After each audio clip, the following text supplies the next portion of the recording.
Hi there, this is Clifford Bates, and welcome once again to our next session of reading Montesquieu's Spirit of Laws. Today we're looking at Book VII. I hope this is going to be a quick one because we've had a lot of disaster the last one, um, and I'm under pressure to get things done. So let's take a Book VII. What is Book VII? This is, I said penultimate last one. No, this is, there's 8 books in the part one, so this is the penultimate. Well, yes, that last time I said a penultimate. I was speaking ahead of myself. Bad me, bad me. I was having trouble with the computer now, so let's do this. The consequence of different principles of three governments in relationship to sumptuary laws, luxury, and the condition of women. So again, this is sumptuary laws about luxury, wealth, restricting laws of about restricting.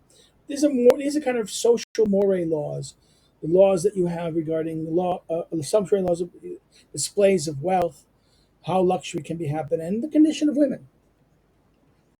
Chapter 1, Luxury. Luxury is always proportioned to the inequalities of fortune. If wealth is equally divided in a state, there will be no luxury. For luxury is founded on the comforts that one can give oneself from the work of others. In other words, this idea the work of others do this. Luxury. For wealth to remain equally divided, the law must give each man only the physical necessities. If men have more than that, some will spend, others will acquire. Hold on. Acquire, and inequality will be established. Assuming physical necessities equal to a given sum, the luxury of those who have only the necessity will be equal to zero. He who has its double will have the luxury equal to one, and he who has doubled the goods of the latter will have a luxury equal to three. When the next has yet again the double, he will have the luxury of equal to seven. So that always assuming that the goods of the next individual to be twice those of the previous one, luxury will increase by twice plus one. In this progression, 0, 1, 3, 7, 15, 31, 63, 127. In the Republic of Plato, it's possible to calculate luxury accurately. 4 levels of census were established. It was first was set precisely on the point where poverty ended. The second doubled the first, the third triple, and the fourth quadruple. In the first census, luxury equals to zero. It was equal to one in the second, and two in the third, and three in the fourth. And from it followed arithmetic proportion accordingly. The luxury of the various peoples in regard to each other exists in the state as a compound ratio to the inequality of fortunes among the citizens and the inequality of wealth among the various states. In Poland, for example, there is an extreme inequality in terms of fortune, but the poverty of the whole prevents it from having as much luxury as would in a richer state. So therefore, it would be the extreme inequalities in fortunes, but poverty of the whole makes it make luxury having as much prevents it from having as much luxury as, even though there's great inequality and in fortunes, and this is still not going to have as much as richer states, right? So luxury is also proportional to the size of the towns and, above all, the capital, so that luxury exists in a compound ratio of the wealth of the state, the inequalities of fortune, and the numbers of men gathered together in certain places. The more men gathered together, the more vain they are, the more they feel arise within them, and the desire to call attention to themselves by small things. The small things, right? This idea of small things. In other words, the more men they are, the more they'll try to distinguish themselves from each other, and they'll distinguish themselves by small things. If their number is so great that most are unknown to one another, the desire to distinguish itself redoubles because there are more expectations of succeeding. Luxury produces this expectation. Each man takes the mark of the condition above his own.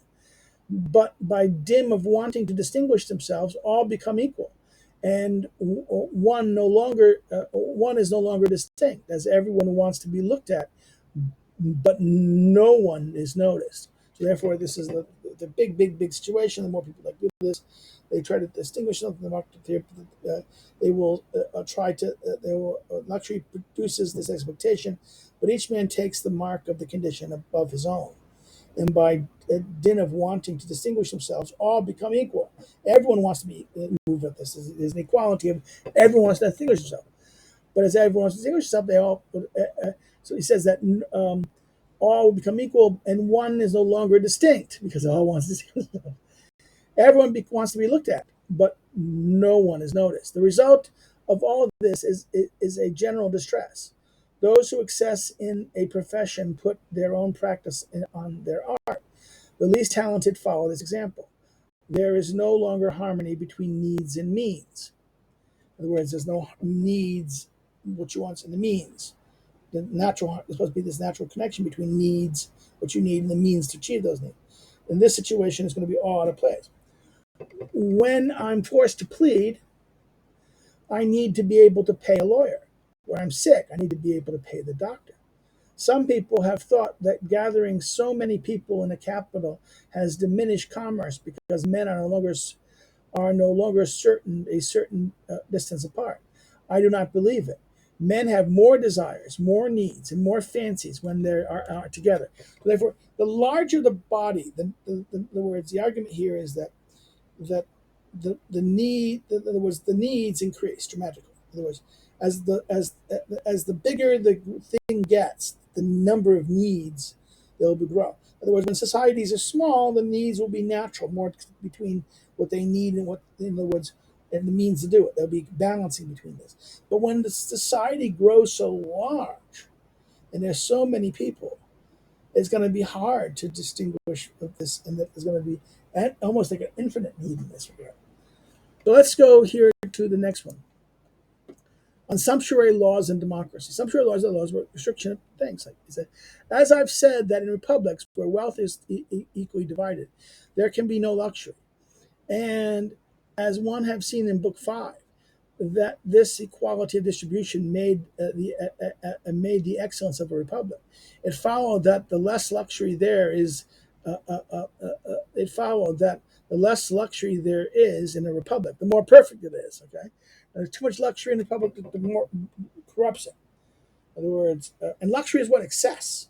Okay, luxury means excessive of need. Okay.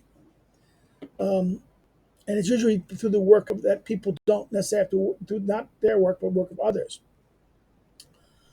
Um, that the more that it follows, the less luxury there is in the republic, the more perfect it is.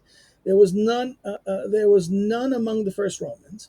There were none among the Macedonians. Well, that's yeah. And in republics where equality is not altogether lost, the spirit of commerce or of work and of virtue makes each other. And the virtue makes each one there able and willing to live from one's own goods, and constantly there is little luxury. Laws dividing the field anew demanded such with such insistence in certain republics were solitary by their nature. They are dangerous only as a southern action. They are only dangerous as a southern action. By abruptly removing wealth from some and increasing the wealth of others, they make revolution in each family and must produce one generally throughout the state. So far as luxury is established in a republic, so far does the spirit turn to the interest of the individual. For people who have for people who have to have nothing but the necessities, there is left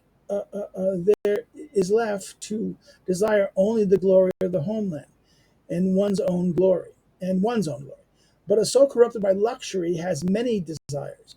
Soon it becomes an enemy of the laws that hamper it. When those in the garrison of Rigmond became familiar with luxury, they slaughtered the town's inhabitants. As soon as the Romans were, next paragraph, as soon as the Romans were corrupted, their desires became immense. This can be judged by the price they put on things. A jug of Philian wine sold for 100 Roman denaries. A barrel of salt meat from the Black Sea cost 400 denaries. A good cook, 4 talents. Young boys were priceless. When everyone, by common impulse, was carried to voluptuous, what became a virtue? It was voluptuous. If everything is luxury and luxury goes to extreme, virtue goes away. The argument seems to be here.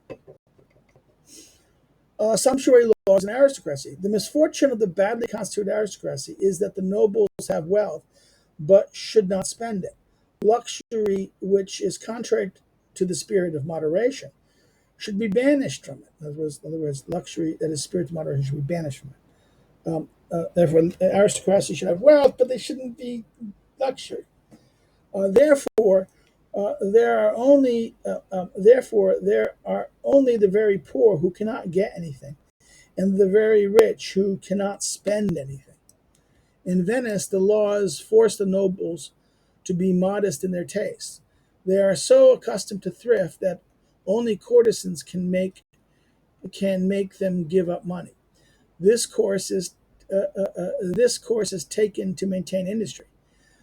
The most despised women spend without danger, while those who pay them tribute lead the most obscure lives in the world. The good Greek republics had admirable institutions in this regard. The rich used silver for festival, music choruses, chariot, horse races, and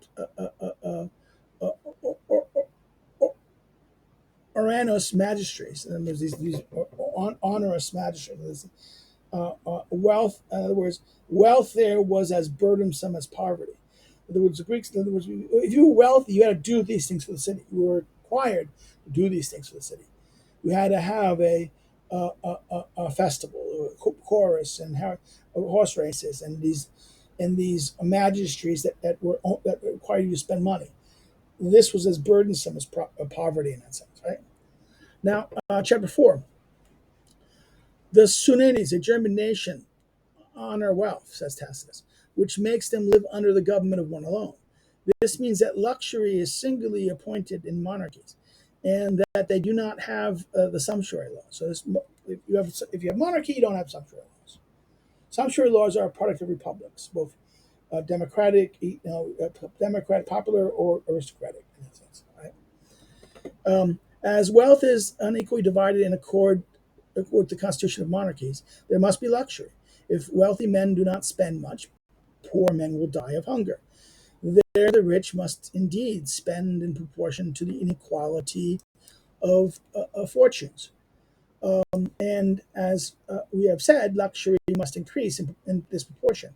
Individual wealth has increased only because it has removed physical necessities from the part of the citizens. These must therefore be returned to them. In other words, in other words, because the individual wealth is increased only because that it removed physical necessity on the part of citizens, and therefore it must return to them. Thus, for the monarchical state to maintain itself, luxury has to increase from the laborer to the artisan, from the merchant to the noble, to the magistrates. In other words, it has to increase at every level. In other words, from the laborer to the artisan to the merchants behind it, the nobles to this, the magistrates to more than the nobles, to the great lords over the magistrates, the principal revenue officers to the prince, and otherwise all would be lost. In the Roman Senate, composed of serious magistrates, jurists, and men filled with the ideas of earlier time, one proposed under Augustus that the correction of the mores and luxurious women. It is interesting to see in Dio the art in which Augustus evaded the importunate demands of these senators, because he was founding a monarchy and dissolving a republic. Tiberius, the aediles in the Senate, proposed the reestablishment of the old sumptuary laws.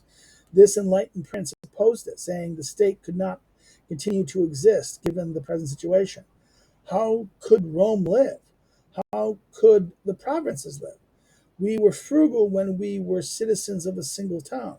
Today we consume the wealth of the whole universe. Masters and slaves are made for us to work. He saw clearly that they could no longer have sumptuary laws. When the same emperor, it was proposed to the Senate that governors be prohibited from taking their wives with them to the provinces because the dissoluteness that accompanied them. The proposal was rejected. It was said that the examples of the harshness of the ancients had been changed into the more pleasant way of living. Um, one felt that there had been one felt there had been different mores. Luxury is therefore necessary in monarchical states.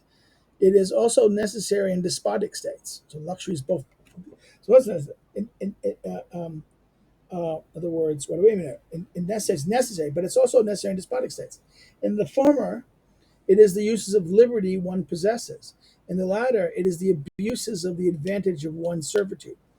Where a slave chosen by his master to tyrannize over other slaves, uncertain of enjoying each day's fortune on the next day, has no other felicity than that of sating the arrogance and desires of the voluptuousness of each day.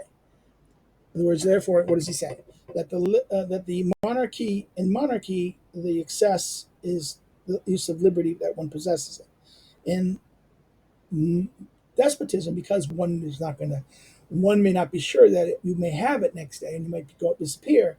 You enjoy as much of what you do you can. You're a slave who tyrannizes others, and you might lose the power the next day. So, when uncertain of enjoying that day's fortune the following day, you have no other felicity than sating your arrogance, desires, and everything to that day. Right? All of this leads to the reflection: republics end in luxury, monarchies in poverty. Okay, this is the thing. The all leads to the reflection that republics end in luxury. That when republics have too much luxury, they will die. They'll collapse. They'll be corrupted. In monarchies, they end when there's no wealth. Okay. Chapter 5, in which cases sumptuary laws are useful in a monarchy. In the middle of the 13th century Aragon, sumptuary laws were made in the spirit of a republic, if not for some particular cases. James I ordered that neither the king nor any of his subjects could eat more than two sorts of meat at any meal, and that each meat would be prepared in one way unless it was game that one had killed oneself. Okay. These are some laws of kings. In our time, sumptuary laws have been made in Sweden, but they have a different purpose than those of Aragon. Um, in our time, sumptuary laws have a different purpose. A state can make sumptuary laws with the purpose of an absolute frugality. In this spirit of sumptuary laws, this is the spirit of sumptuary laws republic, and the nature of the thing shows that this was the purpose of the laws in Aragon. Sumptuary laws can also have a relative frugality for their purpose. When a state, feeling the foreign commodities are too highly priced and that many exports of its own commodities are required, that it would deprive itself of more of what it needed than the foreign commodities can satisfy, absolutely prohibit their entrance. This was the spirit of the laws made in our time in Sweden, in other words, protectionism. In other words, they knew that these things were doing this. The cost of those things coming in here, so they made it no. You can't. In other words, imports. You can't do that. You can't buy these luxury goods from outside there, because if you do this, you're going to export too much of our wealth out there. These are the only sumptuary laws suitable to monarchies. In other words, that you need to do this for what? You need to moderate it to do something, or you're doing it to prevent the spread of wealth out there. And generally, the poorer the state, the more it is ruined by luxury, relative luxury. So therefore, the Aragons needed to do this. They did this to create moderation, to prevent the wealth from being lost, and this was another way to prevent the wealth from being lost, right? Relative luxury, and the more, consequently, you must have relative sumptuary laws.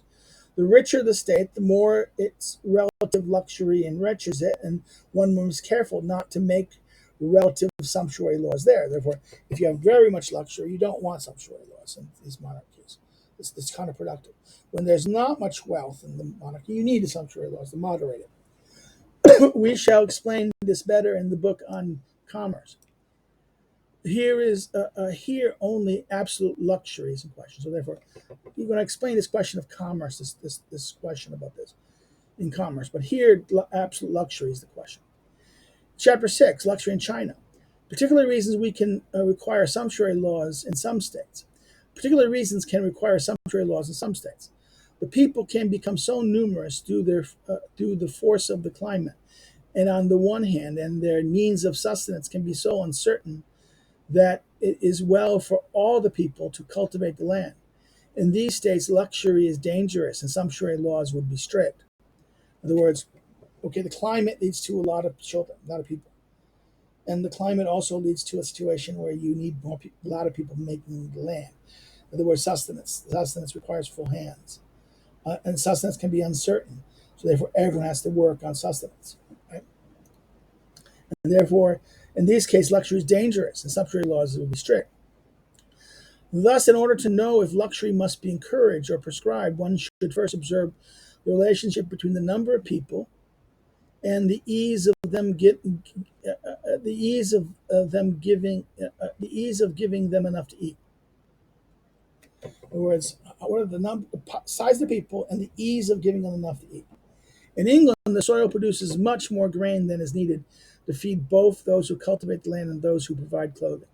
There they can have frivolous arts and consequently luxury. In France, enough wheat grows to feed both those who work the land and those who are employed in manufacture. In addition, commerce with foreigners can bring in returns for frivolous things. So many necessary things that luxury should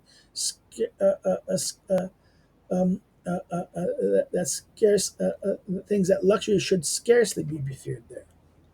Problem of scarcity, right? The whole issue of scarcity. In China, on the other hand, women are so fertile and the humankind multiplies so fast that the fields, even heavily cultivated, scarcely suffice to produce enough food for the inhabitants. Consequently, luxury is pernicious there, and the spirit of work economy are required as in any republic whatever. One must apply oneself to the laws, to the necessary arts, and avoid those of voluptuousness. Right? This is the spirit of fine ordinance of the Chinese emperors. Our ancestors, says the emperor of the Tang family, took it as a maxim that if there were a man who did not plow the fields, a woman who did not spin, someone in the empire would suffer from cold or hunger. On this principle, he had an infinite number of bronze monasteries destroyed. In other words, the monasteries that were there, these monasteries that were made of bronze that would show their wealth and luxury, destroyed. The third emperor of the 21st dynasty, when given precious stones found in a mine, he had it closed, not wanting to tire his people with working for what could neither feed nor clothe them. Our luxury is so great, said Kedai, that the people embroidered the shoes of the boys and girls whom they are obliged to sell. It is by occupying so many men with making garments that many people are kept from lacking clothes. For each plowman, there are 10 men who eat the yield of the land. Is this the way to keep many people from lacking food? For each plowman, there are 10 men who eat the yield from the land. Is this the way for keeping? In other words, this idea of depends on the production, the food, and how that's this. In other words, you do luxury. That's the children who has this, the people embroider the shoes of the boys and girls who they're embroidered to sell. Right? That's a really horrible thing. The fatal this is chapter 7, fatal consequence of luxury in China. One sees these in China that it had 22 dynasties in succession. That is, it had suffered 22 general revolutions, not counting an infinite number of particular ones. The first 3 dynasties lasted a long time because they were wisely governed, and because the empire was less extensive than it was to become. In general, One can say that all these dynasties began well enough. Virtue, care, vigilance for are necessary for China. They were present at the beginning of all dynasties and missing at the end. Indeed, it was natural. It was natural for emperors raised on the hardship of war and successful in forcing a family indulated by delights from a throne, to preserve the virtue they had found so useful, and to fear the voluptuous they had seen so fatal. But after the first 3 or 4 princes, corruption, luxury, laziness, and delights master their successors.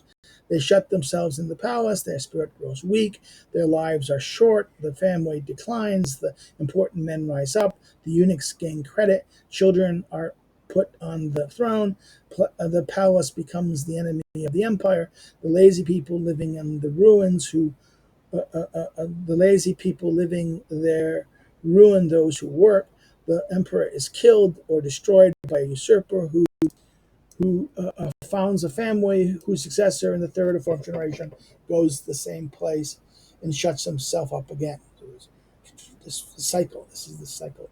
They get luxury. They get this is this. This is the famous cycle of things of luxury. That the initial they have virtue to found it, but then what happens is all of a sudden the things they forget the virtues they needed and the skills and the fears, the things they feared, and then they become what they owe through, and they become lazy, luxury, and then they lock themselves up, and all the process he describes.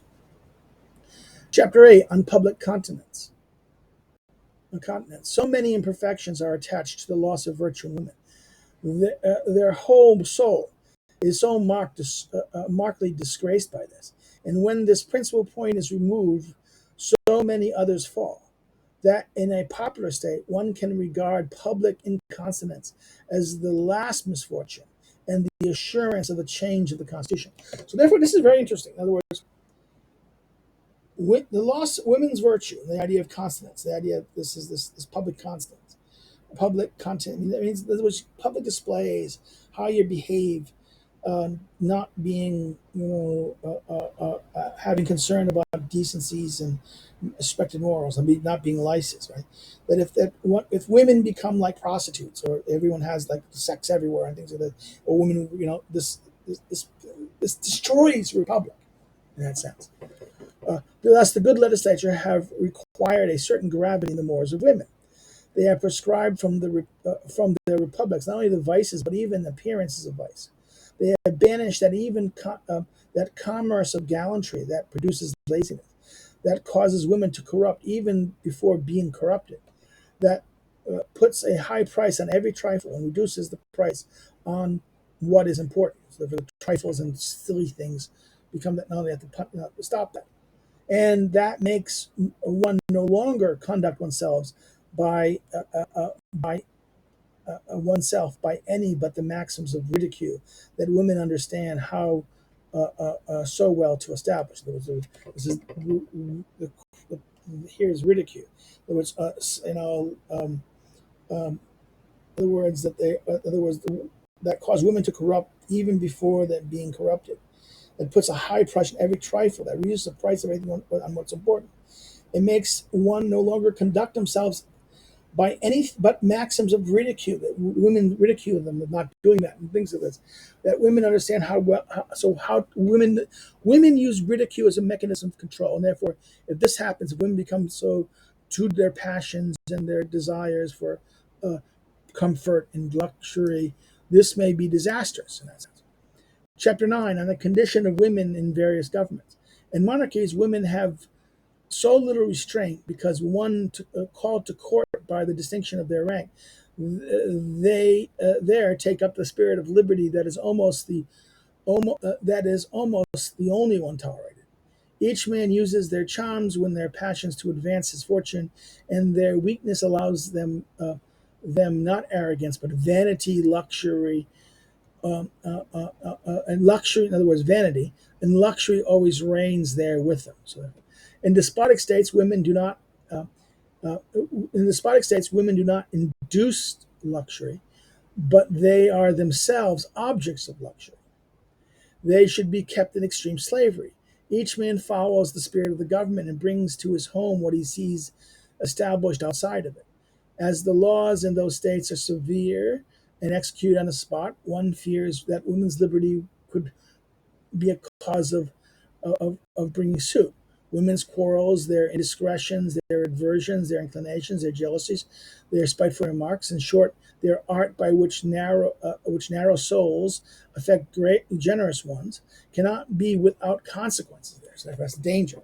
This is the in despotisms. This is the danger of they have to be kept locked up and prevent from the social sphere, because if they're social, that um, um, um, because as all the quarrels, the institutions, their aversions, their inclination, their jealousies, their spiteful remarks, these things will, uh, by which narrow souls affect generous souls, can have consequences. And in addition, as the prince in those states trifle with human nature, they have several wives, and a thousand considerations oblige them to enclose their women. Okay, this is in republics, women are freed by the laws and captured by the Moors. In other words, therefore, in despotism, the laws imprison women. In republics, women are free. They're free by the laws, but their Moors have to control them. Luxury is banished there, and with it, corruption and vices. So Moors, you need stricter Moors. That in republics requires strict Moors. If the Moors are lost, the republic is lost. In the Greek towns, where one did not live under the religion which established that even among men the purity of Moors is part of virtue. In the Greek towns where a blind vice reigned unbridled, where love took only a form one dares not to mention, while only friendship was to be found within marriages. Women's virtues, simplicity, and chastity were such that one has scarcely ever seen a people who had a better police in this regard. Now, this is going to be 19. This is about Sparta, I suspect, right? Okay, in Athens there was a particular magistrate that watched over women like this, but in Sparta, right, this is the as in other words that women have no part in it. This is what the whole point, that there's in other words, the Spartan love, the love of this pederasty. In other words, that in Greek towns where a blind vice, Greek towns and Greek cities, a blind vice and by the pederasty, right? Where love took only a form one dares not mention. Friendship was found within marriages. Women's virtue, simplicity, and chastity was such that one has scarcely seen a people with better in this regard, right? Where the Athenians, they had to have regular police on this regard, right? So, chapter 10, on the domestic tribunal among the Romans. Unlike the Greeks, the Romans had no special magistrates to inspect women's conduct. The censor paid no more attention to women than to the rest of the republic. The institution of domestic tribunal replaced the magistracy among the Greeks. Now, what's going on here? Romulus instituted this tribunal, the parental tribunal, and that for the usage made of this tribunal, it was necessary for conspiracy of the Bacchites and the assemblies which corrupted the Moors of women and youth were deemed conspiracies against the republic. This is Libby, right?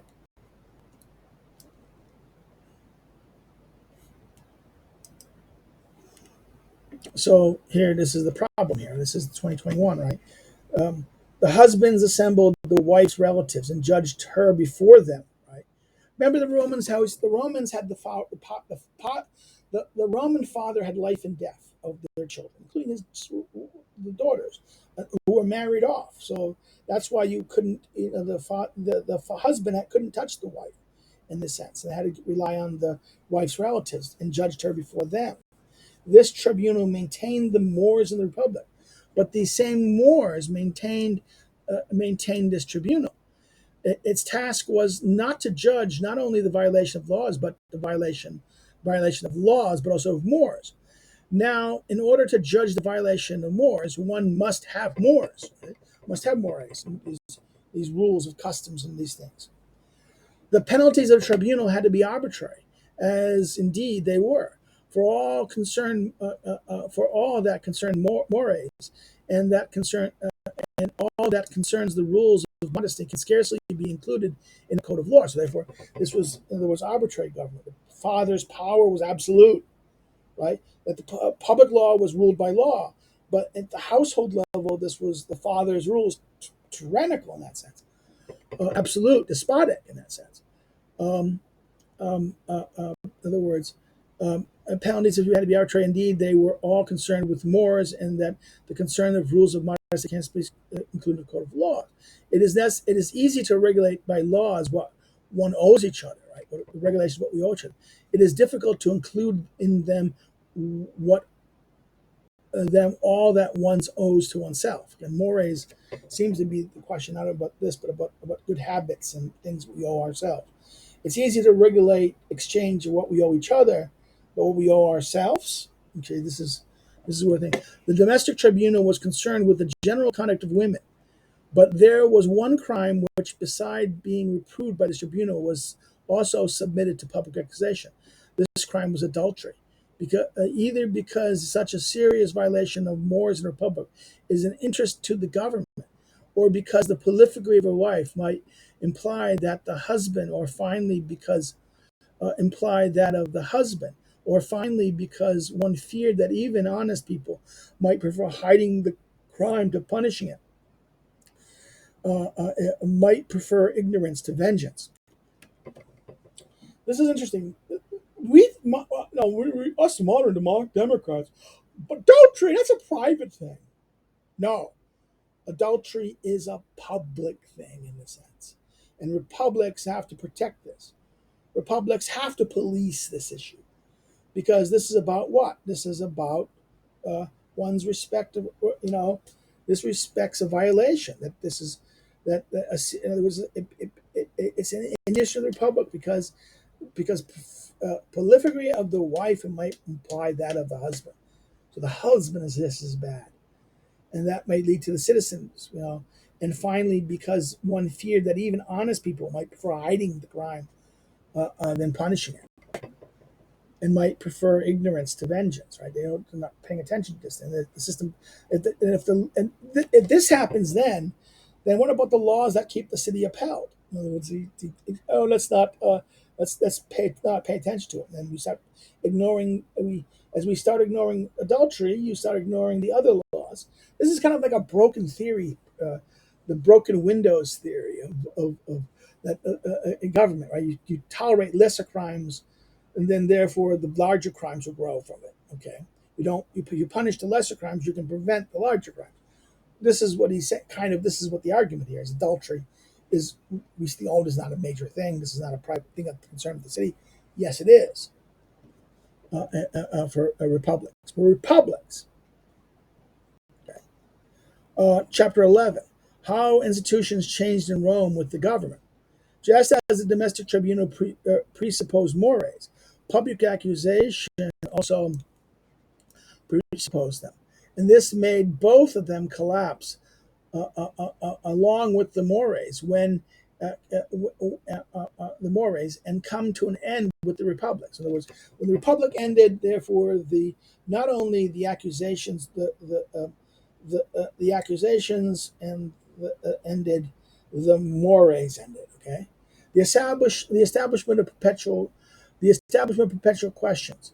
That is the division of jurisdiction among the praetors, and the custom that was gradually introduced that the praetors themselves judged all suits, weakened the use of domestic tribunal. The evidence of this charge is the surprise registered by the historians who regarded the judgments Tiberius rendered through this tribunal as a singular fact.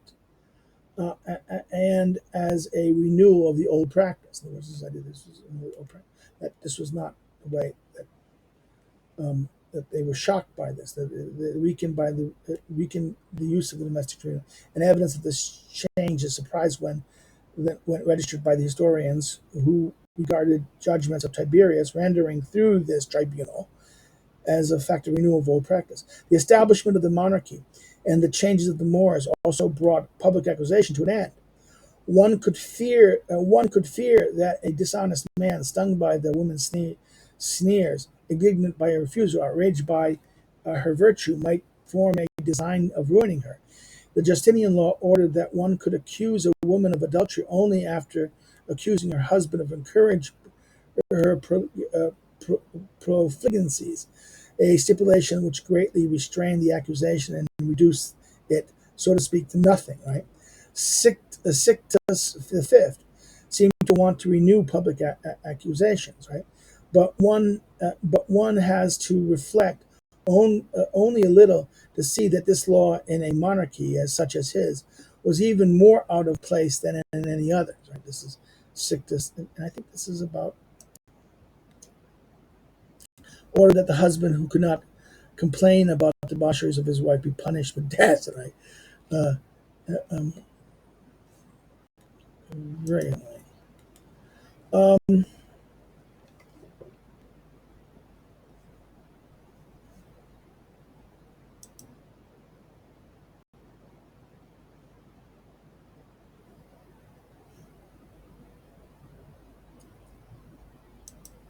a little ahead. Where is this?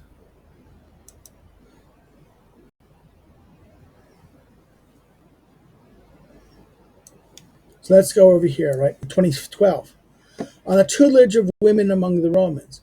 The Roman institution put women under personal perpetual guardianship unless they were under the authority of a husband. Right, they were under the authority of the guardianship of the parent, the father, or the husband gives them once they're married. That's why marriage was a good thing in Rome. Marriage liberated the woman of guardianship. This guardianship was given to the closest male relative, and it appears, according to a popular phrase,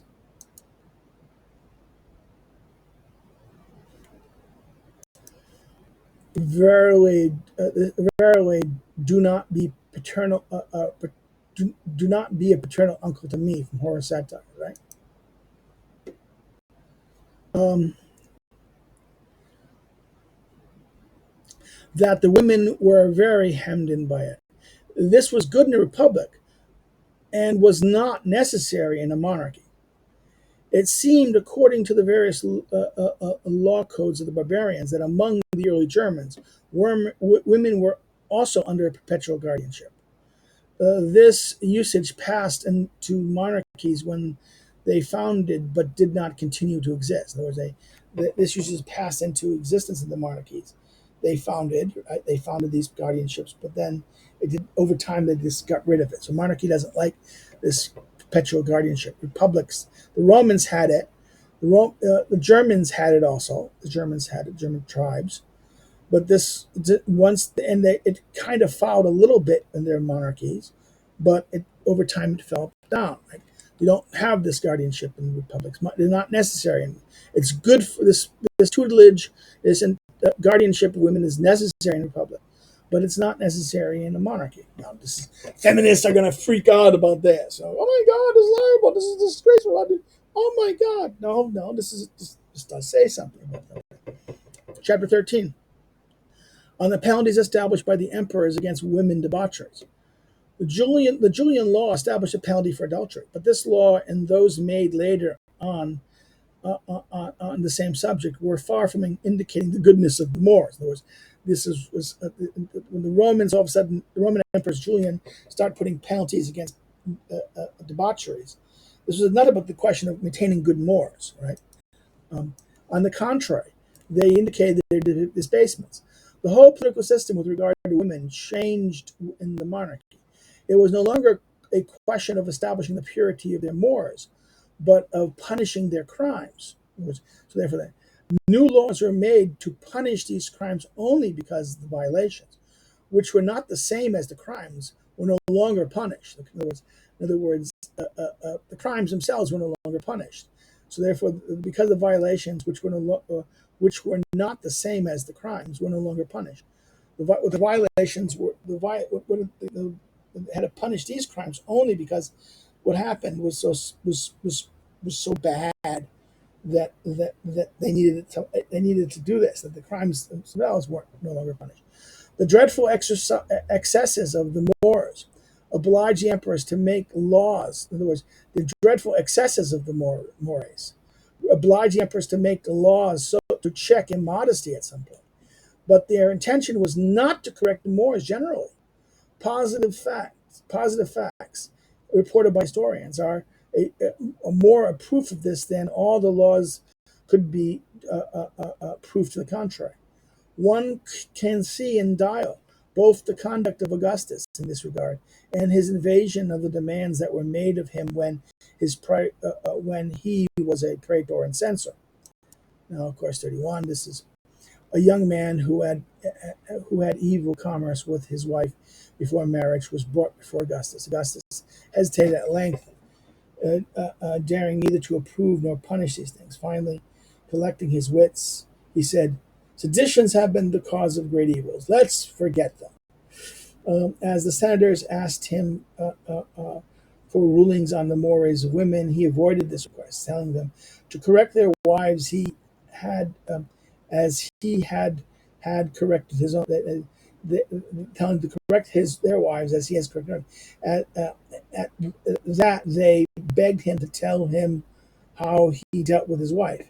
A highly indiscreet question, it seems to me. In other words, um, and now the next thing of here would be okay.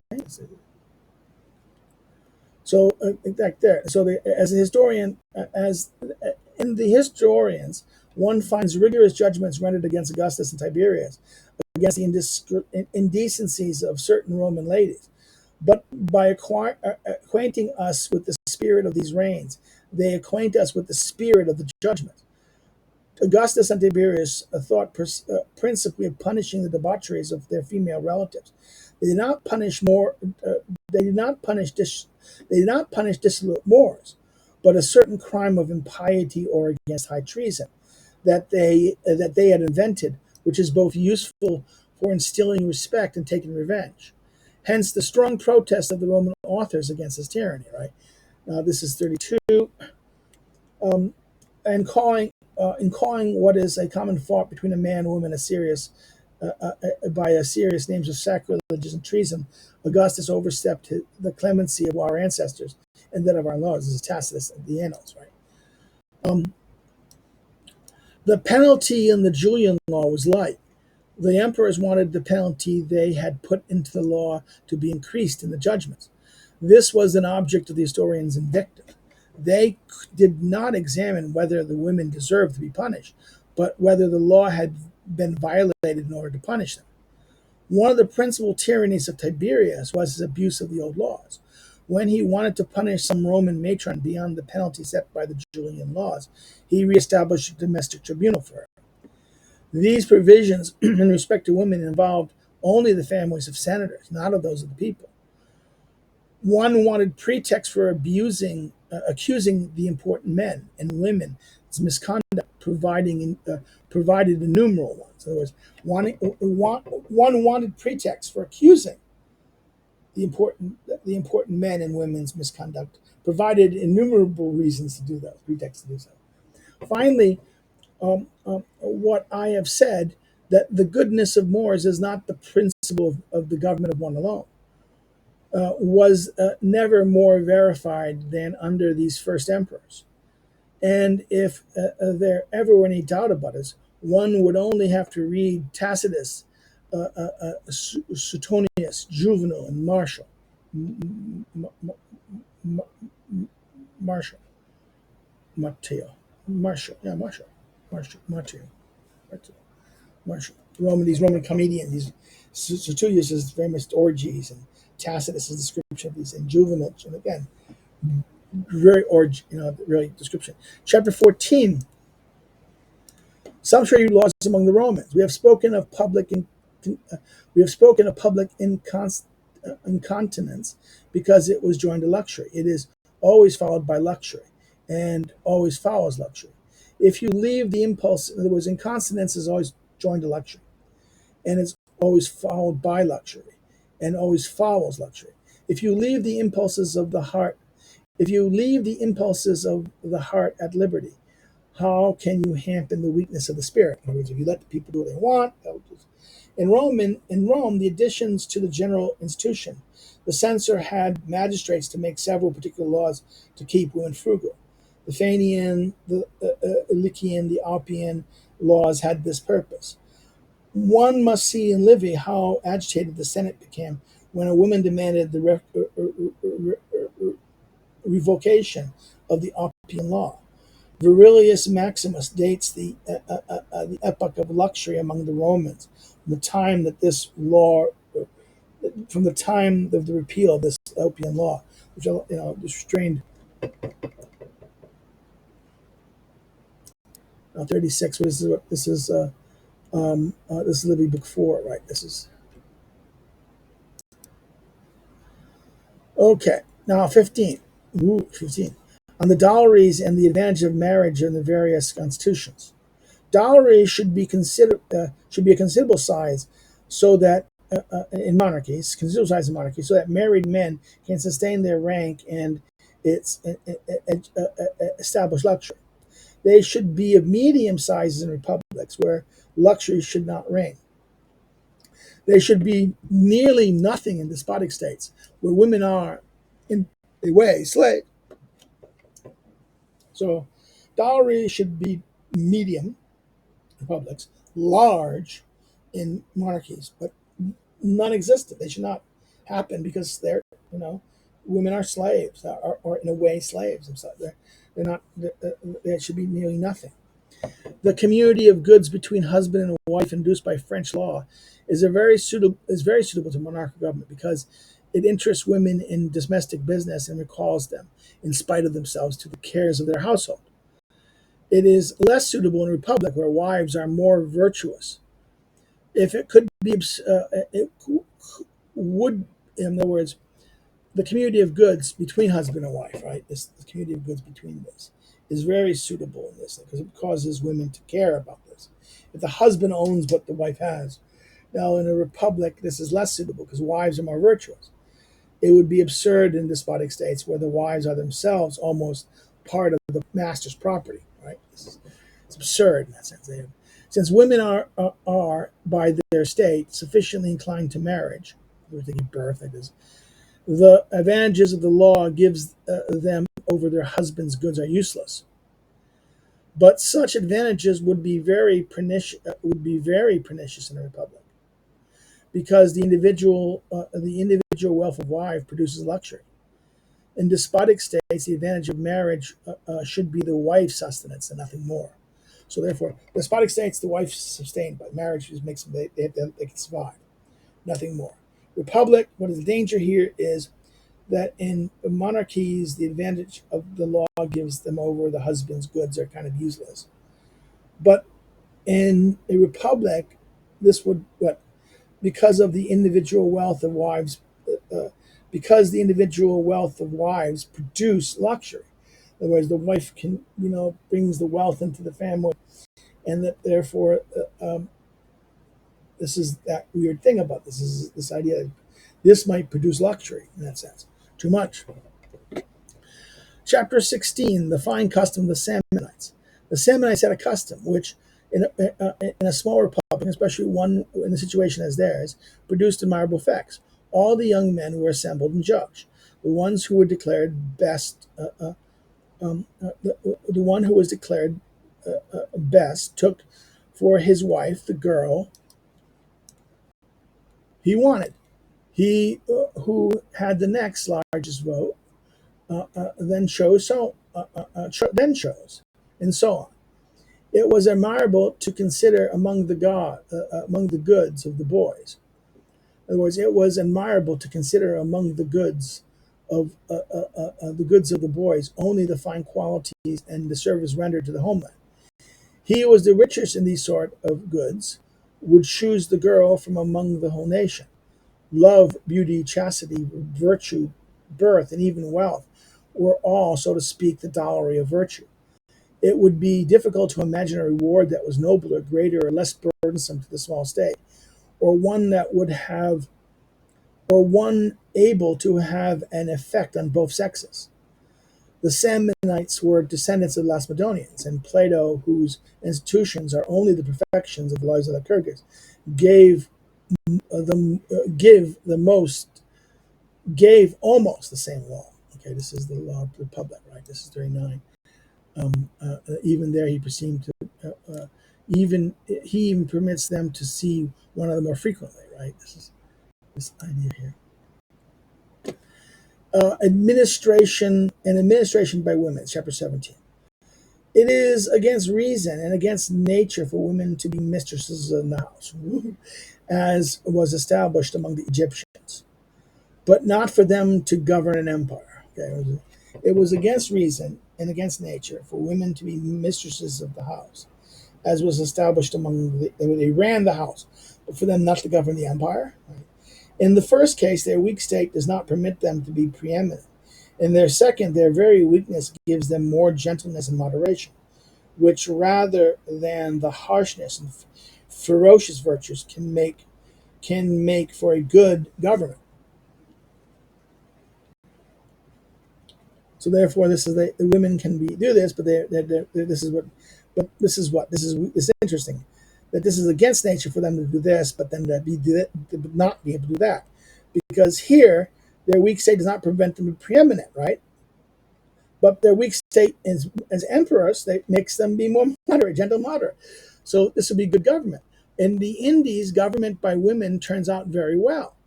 It was established that if the male does not come from the mother of the same blood, a daughter whose mother is of royal blood succeeds to the throne. She is given a certain number of people to help her carry the weight of the government. According to Mr. Smith, government of women also turns out very well in Africa. If one adds, Mr. Smith, this is like William Smith, Voyage of Guinea, right? Um, um, if one added this the examples of Muscovy and of England, one sees that they succeed equally well in moderate governments as a, so it was royal queens. This is interesting. Muscovy, Catherine. I've been watching, but some of us have been watching that comedy series, The Great, about Catherine first, her relationship with Peter. But Catherine, right? But England, Elizabeth, right? Victoria, and then the other Elizabeth, the first Elizabeth, and the second Elizabeth. These are, they see this, but his time it's Elizabeth, the first Elizabeth, the great queen, right? That they succeeded as well in moderate government. So this government of extreme government in India that just turned out to be good things. So Egyptian and Indies, they're despotic, and the governments are despotic in their character. That they moderated it, right? And then therefore, this is a case where in this moderate government, this didn't turn out bad either. Okay, that's it. We're done at the chapter. This is chapter 7, book 7. Sorry. If you have any comments, questions, or concerns about this chapter, this book of Montesquieu, please put them below, and I will respond to them when I see them. I haven't seen any lately in the other ones. I will see the second I notice them. I will respond to the questions or concerns. If you like what you like it, hit the like button. If you share it with a friend, share it on social media, share it around. If you have not subscribed, subscribe. I like to go to the channel. We haven't been growing the channel enough. We had a couple of days ago. We had the announcement of 300. I'd like to get to 400. I'd like to get to 1,000 soon. But people, a couple of hours. Facebook is not going to spread this out, and people don't really seem to look at this. Even though I think what I'm doing here is better than some of the stuff you see on Facebook. Not Facebook, but on YouTube, on talk about politics and things like this. This is some of the great texts. This is Montesquieu is very important at this understanding of this. So if you like it, share it. If you didn't like what I did here, you did something wrong, you can always say down with the down, but say why in the comments, what you didn't like. You're like, oh yeah, you don't like you speaking too much. You don't like the thing moving. Okay, say what's wrong. If you want to follow me on social media, the links are below. Now, if you want to help me out, you can do this, because just time's consuming and money is poor. Inflation. Oh, it's nice of money, right? Extra money. It would be nice, right? Wouldn't it? But okay, if you want to help, you can do so by subscribing to our Patreon. Okay, but you don't do anything there. Okay, well, it's done. So, build it. If you build it, it will come. I now am doing live streams, normal live streams on Friday.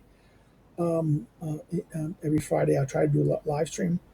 Um, um, I hope to do something on this live stream Fridays. Um, we'll see what happens. And I promise to do some more. If people get more interested and do things, I might do more videos. Okay? I'm getting tough. This has been tough doing this. Um, and this is a long video, so the other one was very long. So therefore, we have one more chapter finishing part one. We do books. Our book 8 is the last one. It's book 7. So next time you see us, we will see us in book 7. So that's what we're doing. Another thing you can do to help me. If you want to help me, buy my books. You can buy my Aristotle's comment, my book about Aristotle's notebook on Aristotle. You can buy it by Lulu. That helps better. But you can buy any of my books through Amazon, Barnes and Noble. Just find Clifford Bates and Aristotle. You can see my 3 books that have been published, and you can buy them, and that will help. The Lulu book is the best one because I'll get more money from that. But whatever. Okay. So that's where you can help. That's it. Again, we'll to the book 8 next time. Have a good day. Take care. So long. Bye bye.